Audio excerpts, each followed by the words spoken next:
सबसे पहली बात जो आपको आज सीखना है वो है गोला और वृत्त में अंतर और गोले की पृष्ठीय क्षेत्रफल, टोटल सरफेस एरिया टीएस, है ना। तो गोला और वृत्त में अंतर ये है कि वृत्त हमारा 2D होता है, मतलब उसे हम बोर्ड पर बना सकते हैं। लेकिन गोला जो होता है ना, बोर्ड पर तो वैसे ही बनाया जाता है, लेकिन रियल में ये बाहर की तरफ आ रहा होता है। व्रत मतलब हमारी मम्मी की या आपकी कंगन चूड़ी, ये हमारा व्रत होगा, है ना। जबकि जो गोला होगा वो बाहर की तरफ आ रहा होगा और गेंद फुटबॉल उसका उदाहरण है। मेरे ख्याल से ये तो आप सभी को पता ही होगा। अब हम बात कर रहे हैं गोले के पृष्ठीय क्षेत्रफल की। गोला गोल है भाई, गोले का पृष्ठीय क्षेत्रफल कैसे निकालेंगे?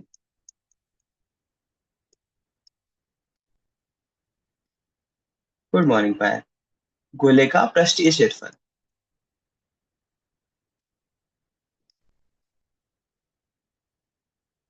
इसको निकालने के लिए एक प्रयोग किया जाता है। उस प्रयोग में क्या करते हैं, अपन एक गेंद लेते हैं, गेंद पे ऊपर जो है एक पिन फंसाते हैं, और यहाँ पर जैसे लट्टू पे रस्सी लपेटते हैं ना, वैसे ऊन लपेटते जाते हैं इसके चारों तरफ। पूरा ऊन लपेटते जाते हैं, बीच में स्पेस नहीं रहना चाहिए, बिल्कुल कवर होना चाहिए सारा सरफेस, इसका बाहरी जो पृष्ठ दिख रहा है ना, वो पूरा कवर होना चाहिए। और फिर क्या करते हैं, जितनी त्रिज्या की हमारी गेंद है, त्रिज्या भी फाइंड की जा सकती है, जितनी त्रिज्या की गेंद है उतने त्रिज्या के हम कॉपी पर गोले बनाते हैं। और अब इस ऊन को जो हमने पूरा ढक दिया था, गेंद को पूरा ढकना है, इस ऊन को हम क्या करते हैं, अब ये जो गोले बनाए थे ना, इसमें लपेटना चालू करते हैं ऐसे गोल गोल। यार मैंने स्क्रीन शेयर नहीं करी, एक बार फिर से। आप लोगों ने बोला भी नहीं कि कुछ दिख नहीं रहा है। हम क्या पढ़ रहे हैं, गोले का पृष्ठीय क्षेत्रफल। तो उसको सॉल्व करने के लिए हम क्या करते हैं, एक गेंद ले लेते हैं और गेंद की त्रिज्या ज्ञात कर लेते हैं। उस गेंद की आउटलाइन बना लो और उसकी त्रिज्या ज्ञात कर लो, है ना। मान लो त्रिज्या 5 सेंटीमीटर है उस गेंद की, गेंद एक गोला है ना, 5 सेंटीमीटर है। अब ऊपर क्या करेंगे, हम एक पिन फंसा देंगे, आल पिन फंसा देंगे, और एक ऊन से इसके चारों तरफ सरफेस पे ऐसे लपेटते जाएंगे। पूरा लपटाना चाहिए गेंद पर, बिल्कुल भी स्पेस नहीं छूटना चाहिए, जैसे अपन लट्टू पे लपेटते हैं ना, भौरा चलाया होगा, वैसे इसके ऊपर पूरा लपेटते जाते हैं, एक कोना भी नहीं दिखना चाहिए, लगातार लपेटते जाते हैं। ठीक, लपेट लिया। अब उसके बाद क्या करेंगे, अपन कॉपी पे इसी त्रिज्या 5 5 सेंटीमीटर के गोले बनाएंगे। और फिर इसकी त्रिज्या तो हमको, इसका केंद्र तो पता ही होगा, यहाँ केंद्र से ऊन को जो है ऐसे गोल गोल लपेटना चालू करेंगे, जैसे जलेबी लपेटते हैं ना, जलेबी में गैप होता है, इसमें अपन को गैप नहीं रखना है। किस धागे को, इसी धागे को जिसे अपन ने गोले को लपेटा था ना, इसको खोल लेंगे, इसको इस गेंद पे से उतार लेंगे। चिपकाना नहीं है अपन को, केवल धागा की लेंथ नापना था, कितना धागा लगेगा इसको लपेटने के लिए। ठीक। अब उस धागे को, अब देखना वो धागा क्या प्रदर्शित कर रहा होगा, वो प्रदर्शित कर रहा होगा गेंद का या गोले का पृष्ठीय क्षेत्रफल, है ना। अब अपन ने क्या किया, उस धागे का क्षेत्रफल निकालने के लिए 5 सेंटीमीटर का एक वृत्त बनाया, और वृत्त बनाने के बाद ऊन, उसके जो ये वाला ऊन निकाला था ना, इसको लपेटना चालू किया इसके ऊपर। इसको लपेटना चालू किया तो आप देखोगे कि एक गोला भर जाएगा। फिर उसके बाद आप उतने ही सेंटीमीटर का दूसरा गोला बनाएंगे, वो भी ऐसे उस पे लपेटना चालू करेंगे धागा, वो भी भर जाएगा। फिर तीसरा गोला बनाएंगे, फिर चौथा गोला बनाएंगे।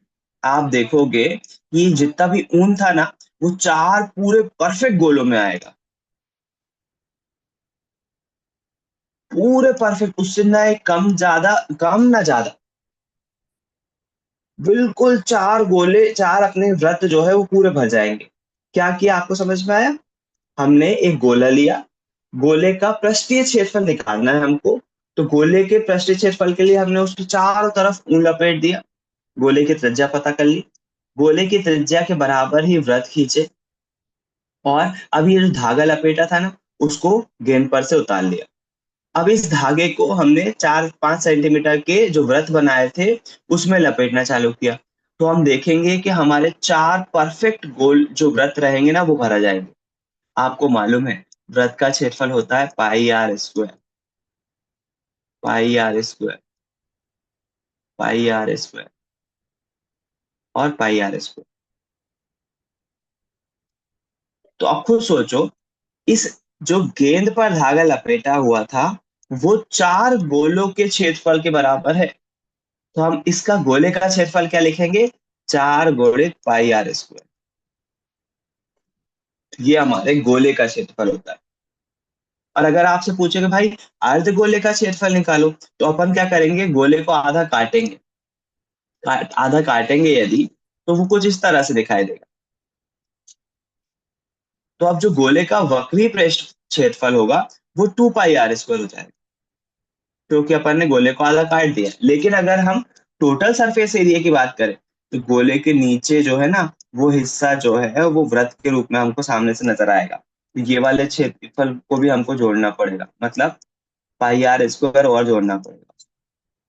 तो आधे गोले का क्षेत्रफल हो जाएगा, पृष्ठीय क्षेत्रफल हो जाएगा 3 पाई आर स्क्वायर। समझ रहे हो?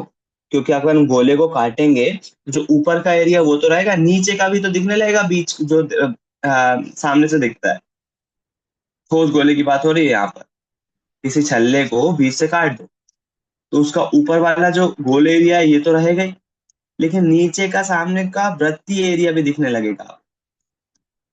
तो ऐसे अर्धगोले का टीएसए होता है। टीएसए मतलब टोटल सरफेस एरिया, कुल पृष्ठीय क्षेत्रफल। टीएसए का बहुत बार इस्तेमाल किया जाएगा। टीएसए टोटल सरफेस एरिया कितना होगा? 3 पाई आर स्क्वायर अर्धगोले। गोले का टीएसए कितना होता है? 4 पाई आर स्क्वायर। इस प्रैक्टिकल से हमेशा याद रहता है।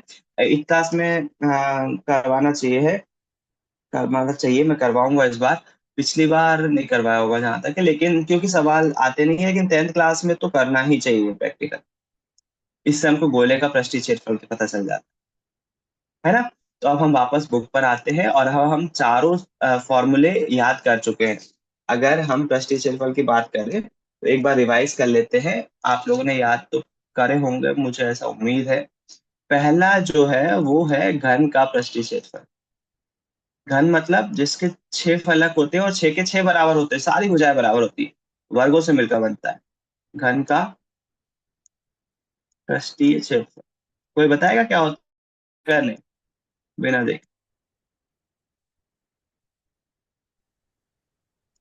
घन का पृष्ठीय क्षेत्र। लक्ष्मी?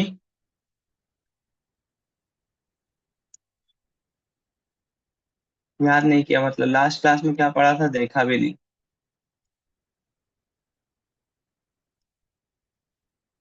हाँ दीपक।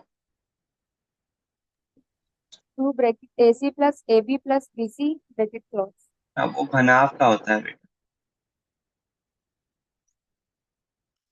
वो घनाभ का होता है। ये घन है। घन में चारों भुजाएं बराबर होती है। 6 फलक सिक्स होते हैं ए और स्क्वायर हर एक फलक का क्षेत्रफल है A स्क्वायर। इसका पृष्ठीय क्षेत्रफल आएगा 6A स्क्वायर। और घनाभ का अभी दीपा ने बोला, घनाभ निकालना भी सीखा था अपन ने। घनाभ का पृष्ठीय क्षेत्रफल बराबर से 2 ब्रैकेट में AB + BC + CA। घन घनाभ के बाद हमने देखा था बेलन। बेलन के 2 पृष्ठीय क्षेत्रफल निकल कर आते हैं आपसे। घन और घनाभ को छोड़ दें तो सारी उसके 2 पृष्ठीय क्षेत्रफल रहेंगे। एक वक्रीय पृष्ठ पृष्ठ वक्र पृष्ठ, वक्रीय पृष्ठ का क्षेत्रफल मतलब जो घुमा हुआ है, वक्र पृष्ठ भी बोलते हैं इसको। वक्र पृष्ठ का क्षेत्रफल। और बेलन का जो वक्र पृष्ठ होता है वो वृत्त की त्रिज्या के आधार पर होता है 2 पाई आर एच। 2 पाई आर एच। पाई का मान 22/7 या 3.14 आपको पता होगा। फिर उसके बाद बेलन का टीएसए भी निकालेंगे। टीएसए मतलब टोटल सरफेस एरिया, कुल वर्क पृष्ठ। बेलन का टीएसए टोटल सरफेस एरिया, कुल पृष्ठीय क्षेत्रफल, संपूर्ण पृष्ठीय क्षेत्रफल, पिछली पिछली क्लास में देखा था। तो कुछ नहीं होगा, वक्र पृष्ठ में 2 पाई r² और जोड़ दो, क्योंकि आगे और पीछे दोनों साइड बेलन में वृत्त होते हैं, उनका क्षेत्रफल लगाना। उनका क्षेत्रफल होता है पाई r²। दो है, दो पृष्ठ है वैसे, इसलिए बेलन बनाएंगे तो आपको समझ में जाएगा। बेलन कुछ ऐसा रहता है ना, ऐसे दो पहले समांतर लाइन खींचते हैं और यहाँ पर एक वृत्त बना रहता है और एक वृत्त इस साइड है। तो जो वक्र पृष्ठ होता है वो ये वाला हिस्सा जो घुमा हुआ रहता है ना, ये पूरा क्षेत्रफल वक्र पृष्ठ कहलाता है। और अगर टोटल सरफेस एरिया वाला हो तो वक्र पृष्ठ ये वाले क्षेत्रफल में ये दोनों क्षेत्रफल और जोड़ना है। और ये दोनों कैसे दिखेंगे? ये दोनों हमको वृत्तीय दिखेंगे, पाई r² के रूप में दिखेंगे। तो ये बेलन का हो गया। उसके बाद हम बात करी थी हमने शंकु की। शंकु का वक्र पृष्ठ, शंकु में भी दो क्षेत्रफल होंगे, एक जो घुमा हुआ रहेगा ऊपर और एक जो नीचे वृत्त रहेगा। शंकु का वक्र पृष्ठीय क्षेत्रफल क्या हो जाएगा? पाई r l। यहाँ पर पाई और आर तो समझ रहा है कि पाई पाई है, आर त्रिज्या है, और एल जो है वो त्रिज्या ऊंचाई रहती है। तो एल का फॉर्मूला अलग से हमको लिखना पड़ता है, याद करना पड़ता है। एल बराबर से होता है √में r² + h², मतलब शंकु की ऊंचाई का स्क्वायर और उसकी त्रिज्या का स्क्वायर। जब भी हम वक्र पृष्ठ निकालेंगे एल का मान चाहिए पड़ेगा, एल का मान इससे निकालेंगे। ठीक, इसके बाद आ जाता है शंकु का टीएस। शंकु का टोटल सरफेस एरिया, संपूर्ण पृष्ठीय क्षेत्र, तो ये हो जाएगा पाई r l। और नीचे एक वृत्त और बनता है, पाई r l में पाई r² जोड़ देंगे, है ना। आप चाहो तो इसमें से पाई और आर को कॉमन निकाल के पाई r ब्रैकेट में r+l भी लिख सकते, ऊपर वाले को भी लिख सकते हैं ऐसे। फॉर्मूले याद होना चाहिए बेटा, बिना फॉर्मूले के चैप्टर पढ़ने जाओगे तो गड़बड़ हो जाएगा। मैंने कहानी भी बताई है कैसे याद रखना है। 2 पाई r ऊपर वाले से कॉमन निकाल लूं, और अगर कहानियां याद नहीं हो रही तो याद कर लो भाई, इसको रटना तो पड़ेगा, रटने में तो माहिर हो आप। ये फॉर्मूले याद करना पड़ेंगे, बिना इसके नहीं होगा ये वाला चैप्टर। बेलन का वक्र पृष्ठीय क्षेत्रफल, बेलन का संपूर्ण पृष्ठीय क्षेत्रफल, शंकु का और जब स्कूल में ये पढ़ाया जाएगा, अभी फॉर्मूले आप याद कर चुके होंगे, तो स्कूल में होशियार बन के पहले फॉर्मूला बोलने की जरूरत नहीं है। आपका गलत इंप्रेशन पड़ता है टीचर के सामने, टीचर को लगेगा कि आप पहले से सब कुछ जानते हो, बहुत हीरो बन रहे हो। तो वैसे बिहेव मत करना, बिहेव शांत रखना। एक संत का स्वभाव ऐसे ही होता है, उसको सब कुछ पता होता है लेकिन उसके बाद भी वो शांत बैठता है।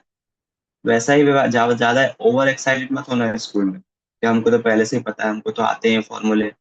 अभी याद कर लो, स्कूल में जब सर करवाएंगे तो ध्यान से सुनो और वहीं पर प्रैक्टिस करना शुरू कर दो आपके सवालों, क्योंकि आप ऑलरेडी पढ़ चुके हो तो प्रैक्टिस करो। सर जब तक समझा रहे हैं केवल सामने देखो, फिर उसके बाद कॉपी पे आ जाओ और फिर प्रैक्टिस करना चालू रहो। शंकु का टीएसए, शंकु का टोटल सरफेस एरिया याद रखना है। फिर उसके बाद लिखना है गोले का वक्र पृष्ठ। गोले का एक ही पृष्ठ होता है, संपूर्ण पृष्ठ भी वही है और वक्र पृष्ठ भी वही है, गोले का पृष्ठीय क्षेत्र। अब भी हाल एक प्रैक्टिकल करके बताया, जो गोले पर लपेटा गया ऊन था वो 4 गोलों में भराता है, मतलब 4 वृत्त में भराता है। 4 वृत्तों का क्षेत्रफल, मतलब 4 × पाई r², ये होता है गोले का पृष्ठीय क्षेत्रफल। और अगर हम अर्धगोले की बात करें तो अर्धगोले में दो होंगे, एक ऊपर का पृष्ठीय क्षेत्रफल अर्ध गोले का वक्र पृष्ठ। अर्धगोले का वक्र पृष्ठ ऊपर वाले का हाफ हो जाएगा, इसका आधा हो जाएगा। ये 4 पाई r स्क्वायर है, तो ये हो जाएगा 2 पाई r स्क्वायर।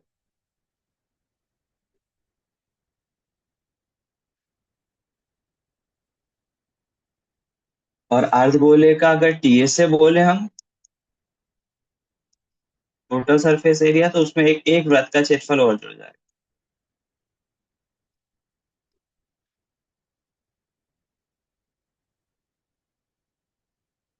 2 पाई r स्क्वायर और एक और पाई आर जुड़ जाएगा, तो 3 पाई r स्क्वायर।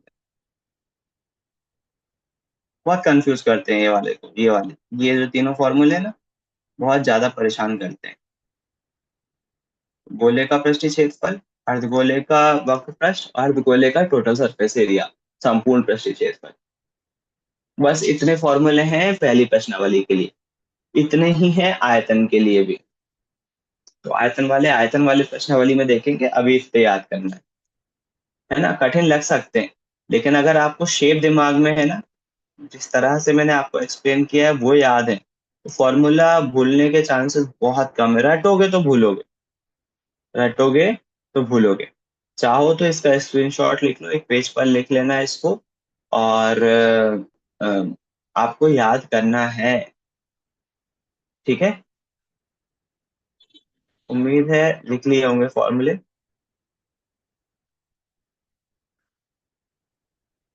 अब आ जाते हैं अपन सवालों पे। तो टीए से मैंने बता दिया आपको, टीए से कैसे निकालते हैं।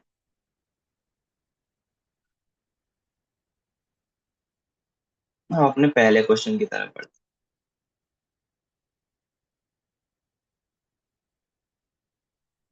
पहले तो इंस्ट्रक्शन देख लो, पाई का मान 22/7 लेने को बोला हुआ है। जब तक अन्यथा ना कहा जाए, पाई का मान 22/7 लीजिए। मतलब अगर बोला ना जाए जब तक आपको, कई सवालों में बोला जाएगा कि पाई का मान 3.14 यूज कीजिए। जैसे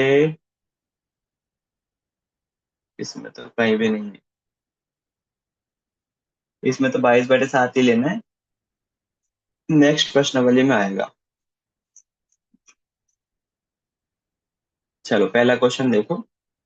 दो घनों जिसमें प्रत्येक का आयतन, आयतन दे दिया घनों का,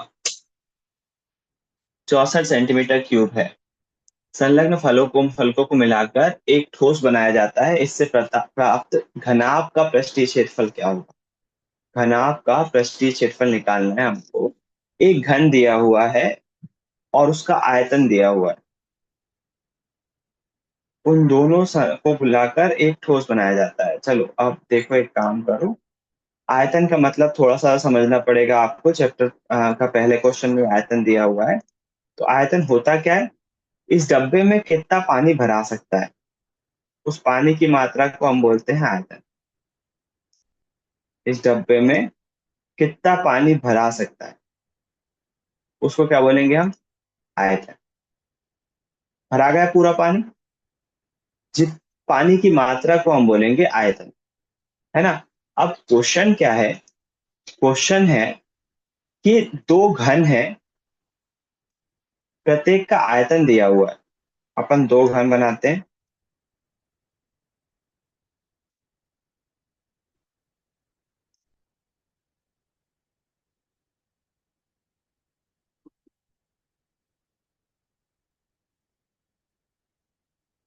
ये पहला घन बनाया मैंने। कॉपी पे घन बनाकर देख लेना भाई। एक बार सर आए थे क्लास में, प्रिंसिपल सर, मैं यही पढ़ा रहा था 8वीं क्लास को। बच्चों से पूछा, बेटा ये सर ने बोर्ड पर बनाया, आप बना सकते हो। बच्चे बड़े कॉन्फिडेंस से उठकर बोर्ड पर आए, लेकिन बना नहीं पाए। कृपया करके इसको बनाने की प्रैक्टिस जरूर करें, है ना। ये देखो, जैसा ये एक घन हो गया, इसी जैसा एक और घन इसकी फलक, मतलब एक फलक को जोड़कर यहाँ पर बनाया गया है। सेम इसी जैसा घन एक और बना रहा हूं मैं, ध्यान देना थोड़ा सा। एक घन था, एक और घन इधर बनाया गया है। इसी घन से जोड़ता हुआ।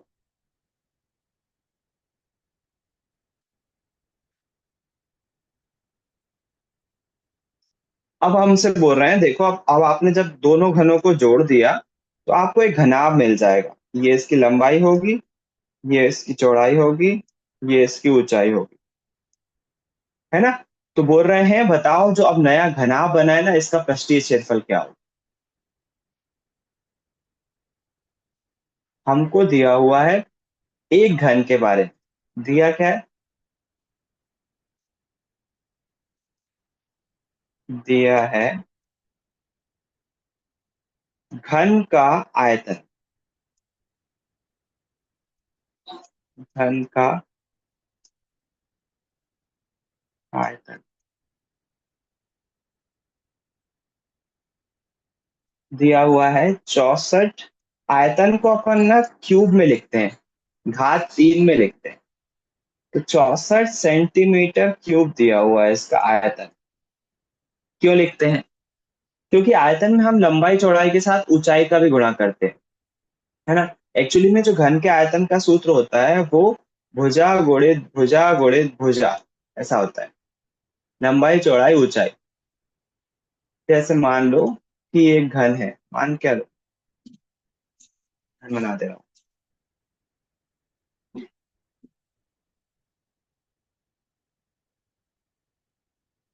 अगर मुझे इसका आयतन निकालना है तो मैं इसकी लंबाई गुणित चौड़ाई गुणित ऊंचाई, इन तीनों का गुणा कर दूंगा। बस आयतन का बेसिक फॉर्मूला याद रखना, लंबाई गुणित चौड़ाई गुणित ऊंचाई। लंबाई गुणित चौड़ाई गुणित ऊंचाई, वो आयतन होता है ना। तो इसकी सारी भुजाएं, लंबाई भी ए रहती है घन की, क्योंकि सारी भुजाएं बराबर रहती हैं। चौड़ाई भी ए रहती है और ऊंचाई भी ए रहती है। तो इसका लंबाई गुणित चौड़ाई गुणित ऊंचाई से फॉर्मूला क्या बनेगा? घन का आयतन बनेगा ए का क्यूब। ए गुणित ए, है ना। तो दिया है ये। और ज्ञात क्या करना है? ज्ञात करना है हमको घनाभ का पृष्ठीय क्षेत्रफल। फॉर्मूला तो हमको पता ही है। घनाभ का पृष्ठीय क्षेत्रफल ज्ञात करना है, बराबर से ज्ञात करना है। अब सुनना ध्यान से। हमको दिया हुआ है घन का आयतन, तो अपन क्या करेंगे, घन का आयतन का सूत्र लिखेंगे यहाँ।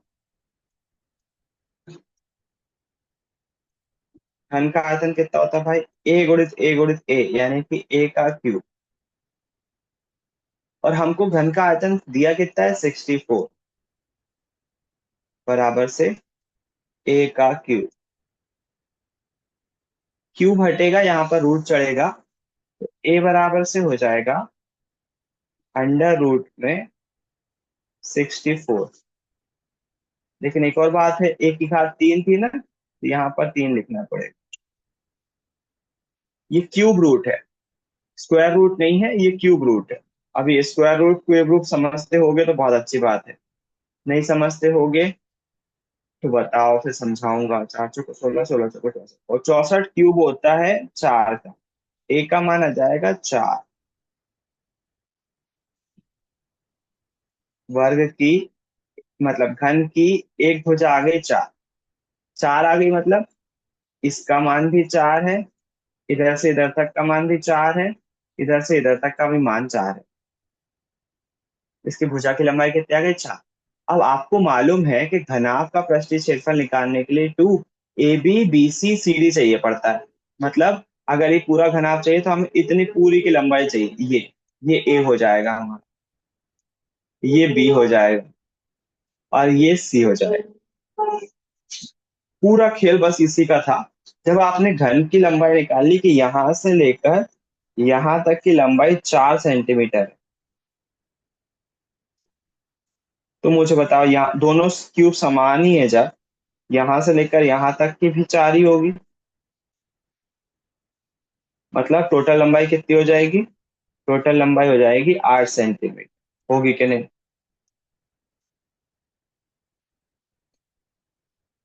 अब ऊंचाई देखो, ऊंचाई तो एक ही जगह की सेम ही है, और वो कितनी दी हुई है, 4 सेंटीमीटर।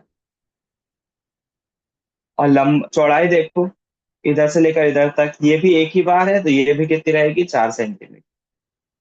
बस एबीसी मिल गए आपको। अब लिखेंगे हम घनाभ का क्षेत्रफल, घनाभ का पृष्ठीय क्षेत्रफल। घनाभ का पृष्ठीय क्षेत्रफल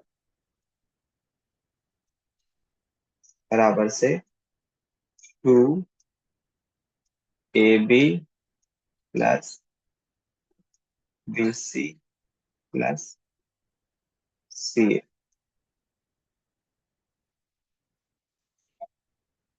ए का मान 8 है, बी का मान 4 है, प्लस बी का मान 4 है, सी का मान भी 4 है, प्लस सी का मान 4 है, ए का मान 8 है।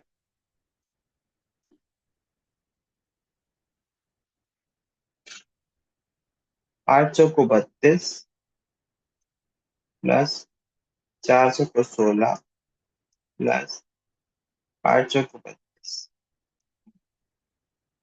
सर आपने 34 लिख दिया। हाँ, लिख कर दिया से। 32 और 32 हो जाएंगे 64, 64 और 10 74, 74 और 6 80। मतलब इन तीनों को जोड़ोगे तो आएगा 80, और 80 का 2 में मल्टीप्लाई करेंगे तो आएगा 160। चूंकि हम क्षेत्रफल निकाल रहे हैं तो सेंटीमीटर स्क्वायर लिखना कंपलसरी है, नंबर नहीं कटवाना है। 160 सेंटीमीटर स्क्वायर आंसर हो जाए। बेहद आसान। अगर हमको इसकी एक साइड पता चल गई, घन की एक साइड पता चल गई, तो ये वाला यहां से तो क्वेश्चन बहुत आसान है। बताओ इसमें कुछ कठिन लगा क्या, फॉर्मूला ही लिखा मैंने बस। एक ही जगह पर 8 रखा, बी की जगह पर 4, सी की जगह पर 4, बस, और कुछ नहीं करा। अब मकसद ये है कि आप क्वेश्चन पढ़ने के बाद समझ सको कि उसका जो हमको लंबाई चौड़ाई ऊंचाई ऐसे निकालना है, घन का आयतन लगाना है। नॉर्मली क्या होता है भाई, आपने अगर देखा होगा, स्क्वायर रूट है, इसको कंफ्यूजन होना चाहिए। नॉर्मली एक ही घात दो आती है बेटा, और यहां पर लिखा रहता है 64। स्क्वायर हटाते हैं अपन तो सामने स्क्वायर रूट चढ़ जाता है। जब स्क्वायर रूट चढ़ता है ना, तो हम यहाँ पर दो लिखने की जरूरत नहीं रहती, क्योंकि वेल नोन रहता है। कुछ नहीं लिखा है तो मतलब दो ही लिखा होगा, वहां पर स्क्वायर रूट है। और 64 स्क्वायर रूट होता है 8 का। जबकि हमारे सवाल में एक की घात 3 आई थी। इन दोनों को समझो, क्वेश्चन आपको बस यही सिखाना चाहता है। ये इसके पीछे का बेसिक है। हमारे क्वेश्चन में आया था एक की घात 3 बराबर से 64। तो अब जब एक ही घात 3 यहां पर चढ़ेगा ना, तो ये स्क्वायर रूट नहीं रहेगा, ये क्यूब रूट हो जाएगा। रहेगा रूट में ही, लेकिन क्यूब हो जाएगा। मतलब जो दो जोड़े आप दो के बना रहे थे आप, अगर आप 64 के जोड़े बनाओगे, एलसीएम लोगे, तो यहाँ देखो, दो तिया 6, दो दूनी 4, दो एकम 2, दो एक 12, दो अट्ठे 16, दो चौको 8, दो दूनी 4, दो एकम 2। इस वाले में आपने क्या करा था, जो स्क्वायर रूट वाला था ना, इसका आंसर निकालने के लिए 64 में दो दो के जोड़े बनाए थे, दो दो दो बनाए थे ना। और दो दो के जोड़े से एक एक दो कॉमन निकाल लिया था, रूट के बाहर आ गया था। तो जैसे ही अपन दो गोड़े दो, एक जोड़े से एक निकलता है दो कॉमन, तो तीन दो कॉमन निकल गए, क्योंकि दो दो के जोड़े बनाए। दो दूनी 4, 4 दूनी 8, इसलिए आंसर 8 आया था, है ना।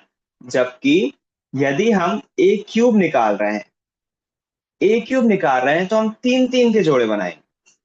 कितने के जोड़े बनाएंगे, तीन तीन। तो यहां देखो, एक जोड़ा और दो जोड़ा, मतलब कितने दो बाहर निकलेंगे? केवल और केवल दो बाहर निकलेंगे। क्यूब रूट के बाहर केवल दो जोड़े निकलेंगे। इसीलिए ए का मान कितना आएगा? 4। तो अभी हमने जो ऊपर निकाला है इसको क्यूब रूट बोलते हैं। इसको बोला जाता है स्क्वायर रूट, सॉरी, इसको बोला जाता है स्क्वायर रूट, और इसको बोला जाता है क्यूब रूट। तो बेहद जरूरी है, कॉन्सेप्ट यही था इस क्वेश्चन। ये वाला तो आपको पता ही है, इसको तो फॉर्मूला रख के केवल आंसर निकालना था, है ना। एक चीज ये पता होना चाहिए, और दूसरी चीज क्वेश्चन पढ़ोगे तो साफ साफ बोला हुआ है उन्होंने कि एक घन में दूसरा घन उन्होंने जोड़ा हुआ है। तो जैसे ही एक घन की भुजा 4 आई, दूसरे घन की भी भुजा 4 आएगी, और इन दोनों को जोड़ेंगे तो ये दोनों 8 हो जाए। अब गलती बच्चों से ये होती है कि वो ए का मान भी 8 रख देते हैं, बी का मान भी 8 रख देते हैं, और सी का मान भी 8 रख देते हैं। गलती ये होती है। जबकि हमको पता चल रहा है, चित्र में साफ साफ दिख रहा है कि केवल एक ही भुजा आपस में जुड़ी है जो कि 8 हो गई। बाकी इसकी लंबाई तो अभी भी 4 है, और ऊंचाई, इधर देखो या इधर देखो, बराबर ही ऊंचाई अभी भी 4 है ना। तो कंफ्यूज नहीं होना, बस ये दो चीजें इस क्वेश्चन में ध्यान रखोगे तो इस क्वेश्चन का आंसर आपसे आसानी से बनेगा। उम्मीद है समझ में आया होगा। जो भी सवाल करेंगे हम आपको उसी दिन, दूसरी दिन शाम तक कॉपी में करना है, कर कर देखना है तरीके से, चित्र के साथ, है ना। बिना चित्र के बात नहीं बने। अगला क्वेश्चन देखो, समझा दे रहा हूं। कोई बर्तन एक खोखले अर्धगोले के आकार का है, जिसके ऊपर एक खोखला बेलन अध्यारोपित है।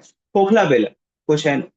कोई बर्तन एक खोखले अर्धगोले के आकार का है, जिसके ऊपर एक खोखला बेलन अध्यारोपित है। अर्धगोले का व्यास 14 सेंटीमीटर है, और इस बर्तन की कुल ऊंचाई 13 सेंटीमीटर है। बर्तन का आंतरिक पृष्ठीय क्षेत्रफल ज्ञात करो। तो अपन इसका चित्र बनाते हैं, और मैं आपको समझाने की कोशिश करता हूँ कि इसका हम आंतरिक पृष्ठीय क्षेत्रफल कैसे निकालेंगे। बुक अपने पास रखिएगा। एक खोखले अर्धगोले के आकार का कोई बर्तन है। अर्धगोला कैसा होता है भाई? नीचे से तो ऐसे ही दिखेगा, नीचे से तो ऐसे दिखेगा अर्धगोल। बोलोगे ऐसा कैसा दिखेगा सर?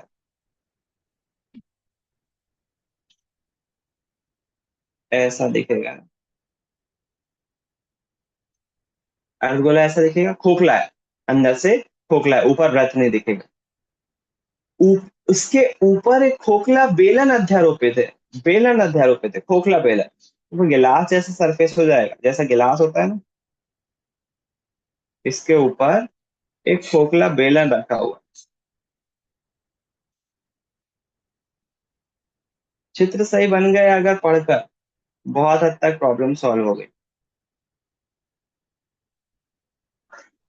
नीचे अर्धगोला है, ऊपर खोखला बेलन है, गिलास जैसा स्ट्रक्चर हो जाएगा।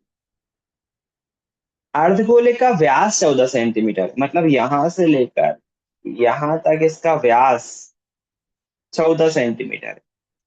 जब व्यास 14 सेंटीमीटर होगा तो त्रिज्या कितनी हो जाएगी, कोई बताएगा मुझे? 7 सेंटीमीटर। व्यास 14 है, त्रिज्या कितनी? 7 सेंटीमीटर, 7। हाँ, 7 सेंटीमीटर, आधी हो जाएगी, बिल्कुल सही।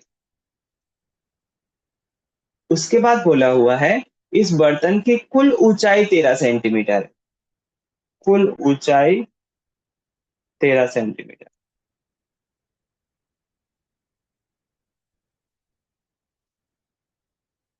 अब चित्र से थोड़ा सा जुस्तजू करना पड़ेगा हमको।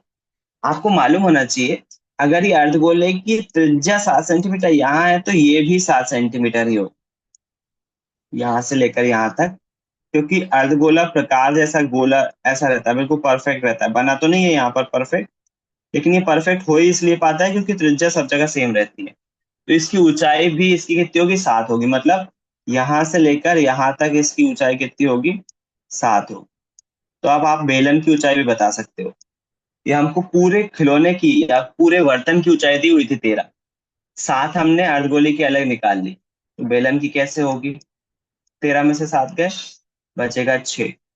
6 सेंटीमीटर का बेलन होगा। बस चित्र का काम खत्म।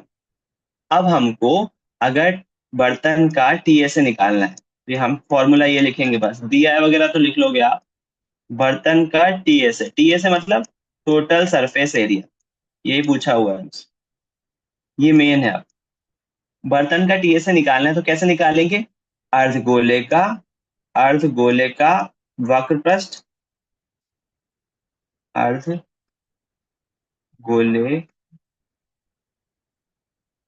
चित्र को थोड़ा सा साइड में करूंगा,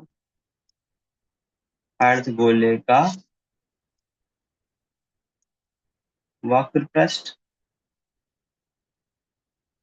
अब आ जाती है बात सूत्र याद होने की, प्लस आधे गोले का वक्र पृष्ठ प्लस बेलन का पृष्ठीय क्षेत्रफल।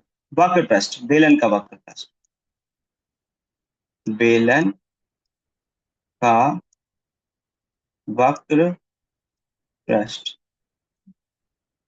अर्धगोले का वक्र पृष्ठ होता है 2 पाई r स्क्वायर, और बेलन का वक्र पृष्ठ होता है 2 पाई r h। हमको बर्तन का वक्र पृष्ठ निकालना है ना, बर्तन का संपूर्ण पृष्ठ निकालना है, तो बेलन का केवल वक्र पृष्ठ होगा और अर्धगोले का भी केवल वक्र पृष्ठ होगा। पाई r स्क्वायर नहीं है, खोखला बेलन है, ऊपर भी खाली है नीचे भी खाली है। गोला, अर्धगोला भी खोखला है, गिलास जैसा स्ट्रक्चर है ना। इन दोनों को अपन को बस इनमें मान रखना है।